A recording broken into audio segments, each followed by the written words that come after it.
بسم اللہ الرحمن الرحیم۔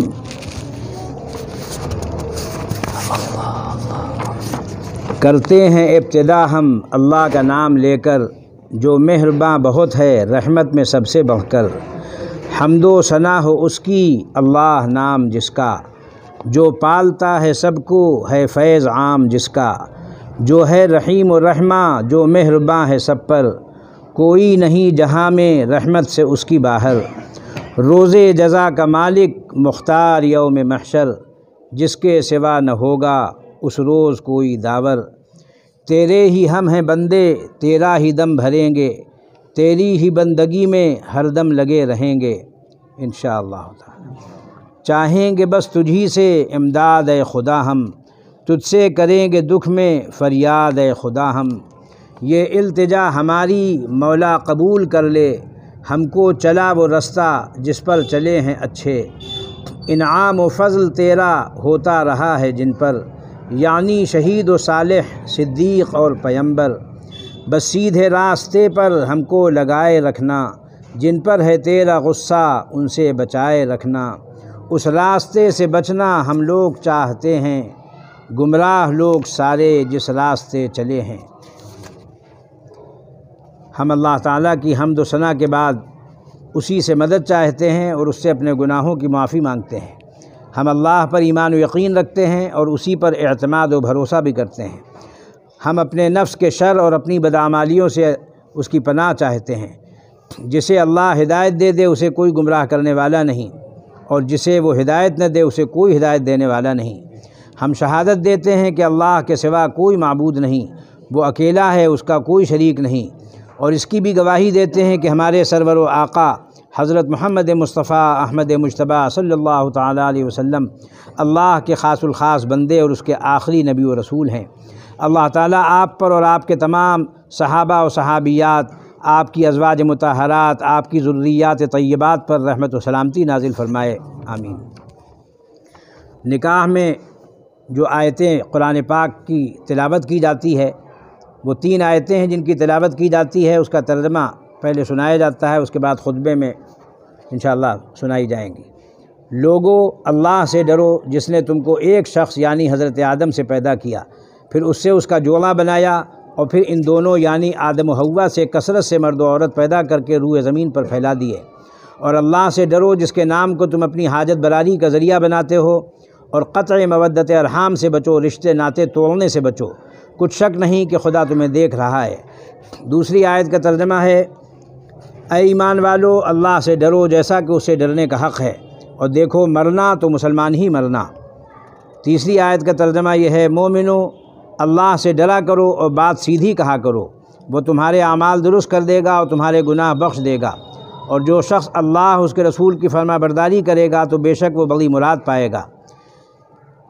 حدیث شریف جو پڑھی جاتی ہیں اس کا ترجمہ یہ ہے کہ نکاح میری سنت ہے، جس نے شرعی عذر کے بغیر میری سنت پر عمل نہیں کیا وہ مجھ سے نہیں۔ اسی طریقے سے دوسری حدیث میں فرمایا گیا ہے کہ اس نکاح کا اعلان کر دیا کرو اور نکاح مسجد میں منعقد کیا کرو۔ تیسری حدیث کا ترجمہ یہ ہے کہ سب سے زیادہ برکت اور لطف اس نکاح میں ہے جس میں کم خرچ ہو، بکھیڑا نہ ہو۔ حضرات، یہ نکاح محض رسم و رواج کی پابندی اور محض نفس کے تقاضے کی تکمیل کا نام نہیں ہے۔ نکاح کی سنت ایک عبادت نہیں بلکہ متعدد عبادتوں کا مجموعہ ہے۔ اس سے ایک حکم شرعی نہیں بلکہ درجنوں بیسیوں شرعی احکام متعلق و وابستہ ہو جاتے ہیں۔ اس کا مقام قرآن مجید میں بھی ہے اور حدیث شریف میں بھی ہے، اور فقہ کی کتابوں میں تو اس کا مستقل باب ہے، لیکن اس سنت سے غفلت اتنی عام ہے جتنی اور کسی سنت و فریضے سے نہیں۔ بلکہ ہمارے بزرگوں کا ایک ارشاد ہے کہ اس وقت سب سے مظلوم سنت ہمارے معاشرے میں نکاح کی سنت بن گئی ہے۔ نکاح کی سنت پر جتنا ظلم کیا جاتا ہے اتنا ظلم کسی سنت پر شاید ہی کیا جاتا ہو۔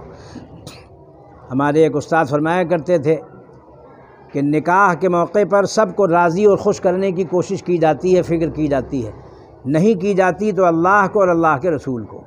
اللہ تعالیٰ اس غفلت سے ہم سب کو نجات نصیب فرمائے۔ اس سنت سے غفلت اتنی عام ہے جتنی کسی اور سنت و فریضے سے نہیں ہے، بلکہ اس کو اللہ کی نافرمانی، نفس کی رعونت، شیطان کی اطاعت، رسم و رواج کی پابندی کا میدان بنا لیا گیا ہے۔ اس میں ہماری زندگی کے لیے پورا پیغام ہے۔ اس کا اندازہ آپ قرآن مجید کی ان آیات سے کر سکتے ہیں جن کا پڑھنا خطبہ نکاح میں اللہ کے رسول صلی اللہ علیہ وسلم سے ثابت و منقول ہے۔ پہلی آیت میں نسل انسانی کے آغاز کا تذکرہ کیا گیا ہے، جو اس مبارک موقع پر نہایت مناسب اور فعال نیک ہے کہ حضرت آدم کی ایک اکیلی ہستی تھی اور ایک رفیق حیات، جن سے اللہ تعالیٰ نے نسل انسانی کی تخلیق کی، جس نے روئے زمین کو بھر دیا۔ اللہ تعالیٰ نے ان دونوں ہستیوں میں ایسی محبت و الفت اور ان کی رفاقت میں ایسی برکت عطا فرمائی کہ آج پوری دنیا اس کی گواہی دے رہی ہے۔ تو اللہ کے لیے یہ کیا مشکل ہے کہ وہ ان دو ہستیوں سے ایک کنبے کو آباد اور ایک خاندان کو شاد و بامراد کر دیں۔ قرآن پاک میں آگے فرمایا گیا کہ اپنے اس پروردگار سے شرم کرو جس کے نام پر تم ایک دوسرے سے سوال کرتے ہو۔ حضرات، ساری زندگی مسلسل و مکمل سوال ہے۔ تجارت، حکومت، تعلیم سب ایک طرح کے سوالات ہیں۔ ان میں ایک فریق سائل ہوتا ہے، دوسرا مسئول ہوتا ہے، پھر ہر سائل مسئول ہوتا ہے اور ہر مسئول سائل ہوتا ہے۔ ہم اپنے معاشرے میں پست سے پست آدمی کے سائل ہیں، اس لیے کہ ہر ایک کی ضرورت دوسرے سے وابستہ کر دی گئی ہے، اس سے کوئی فرد بشر بچ نہیں سکتا۔ یہی متمدن زندگی کا خاصہ ہے۔ یہ عقد اور یہ نکاح کیا ہے؟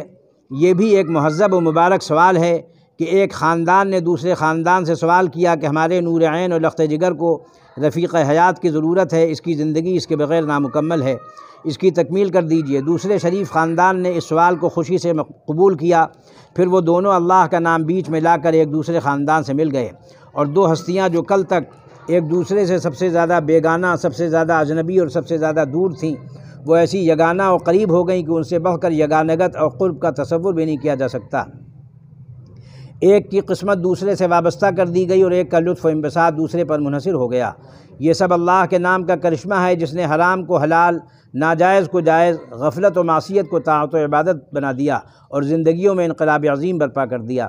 اللہ تعالیٰ فرماتا ہے کہ دیکھو، اب میرے نام کی لاج رکھنا بڑی خود غرضی کی بات ہوگی کہ تم میرا نام درمیان میں لا کر اپنی ذاتی غرض تو پوری کر لو اور اپنا کام نکال لو، پھر اس پرعظمت نام کو صاف بھول جاؤ اور زندگی میں اس کے مطالبات کو پورا نہ کرو۔ آئندہ بھی اس نام کو یاد رکھنا اور اس کی لاج رکھنا۔ پھر فرمایا کہ ہاں دیکھو، دوسرے رشتوں کا بھی خیال رکھنا۔ اللہ تعالیٰ سے ڈرو جس کے نام کو تم اپنی حاجت براری کا ذریعہ بناتے ہو۔ واتقوا اللہ الذی تساءلون بہ والارحام۔ چونکہ آج ایک نیا رشتہ ہونے جا رہا ہے، اس لیے ضرورت پڑی کہ پرانے رشتوں کا بھی ذکر کر دیا جائے۔ اس رشتے سے پہلے رشتوں کا دور اور ان کے حقوق ختم نہیں ہو جاتے۔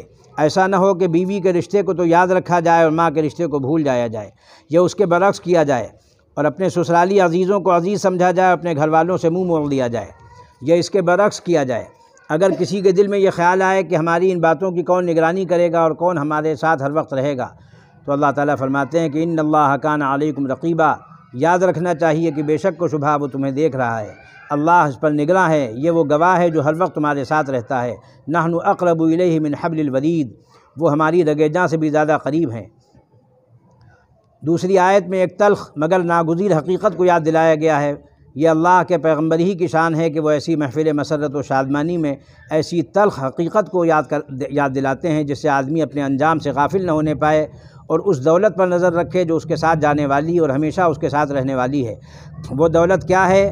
یہ زندگی کتنی ہی پرمسرت، اقبال مند و طویل ہو جائے، مگر اس کی فکر رکھنا چاہیے کہ اس کا خاتمہ اللہ کی کامل فرما برداری اور ایمان پر ہو۔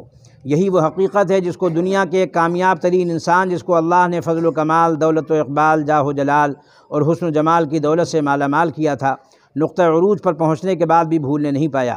یعنی حضرت یوسف علیہ السلام کی وہ دعا یاد کیجئے جو انہوں نے اپنے زمانے عروج اور مرتبہ عزت حاصل ہونے کی حالت میں کی تھی۔ ان کے الفاظ یہ ہیں: رب قد آتیتنی من الملک وعلمتنی من تأویل الاحادیث فاطر السماوات والارض انت ولی فی الدنیا والآخرہ توفنی مسلما والحقنی بالصالحین۔ اے میرے پروردگار، تو نے مجھے حکومت بخشی اور مجھ کو باتوں کی تہ تک پہنچنا سکھایا۔ اے زمین و آسمان کے بنانے والے، تو ہی دنیا اور آخرت میں میرا سرپرست و والی ہے۔ میرا خاتمہ اسلام پر کر اور انجام کار مجھے صالحین اور نیکوں کے ساتھ ملا۔ اب آخر میں قبل اس کے کہ نوشا کی زبان سے وہ مبارک الفاظ نکلیں جس کے سننے کے لیے سب لوگ گوش بر آواز ہیں، قرآن مجید پیغام دیتا ہے کہ اے ایمان والو، اللہ سے ڈرو اور سچی اور پکی بات زبان سے نکالا کرو۔ گویا نوشے کو اس موقع پر یہ ہدایت دی جا رہی ہے کہ وہ اپنی زبان سے نکلنے والے الفاظ میں نے قبول کیا کی ذمہ داری اور دور رس نتائج کو محسوس کرے۔ وہ جب یہ کہے کہ میں نے قبول کیا تو سمجھے کہ اس نے کتنا بڑا اقرار کیا ہے اور اس سے اس پر کتنی بڑی ذمہ داری عائد ہو گئی ہے۔ پھر فرمایا کہ اگر کوئی ایسے ہی جانچ تول کر بات کہنے کا عادی بن جائے گا اور اس کے اندر مستقل طور پر احساس ذمہ داری پیدا ہو جائے گا تو اس کی پوری زندگی اور اس کے اقوال و اعمال صداقت اور راستی کے سانچے میں ڈھل جائیں گے۔ وہ ایک مثالی کردار بن جائے گا اور اللہ کی طرف سے مغفرت اور اس کی رضامندی کا مستحق ہوگا۔ پھر اس پیغام کو اس پر ختم کرتے ہیں کہ حقیقی کامیابی اللہ اور اس کے رسول صلی اللہ علیہ وسلم کی اطاعت و فرما برداری میں ہے، نہ نفس کی پیروی میں ہے، نہ اپنے اپنے علاقے و برادری کے رسم و رواج کی پابندی میں ہے۔ برادری کی رسمیں یہ بندشیں توبہ کہ دل پہ چوٹ تو لگتی ہے کہہ نہیں سکتے۔ نکاح کو کریں آساں کہ ہے یہ قول رسول، نکاح وہ ہے مبارک ہو سہل جس کا حصول۔ اللہم حبب الینا مرضاتک و مرضات رسولک۔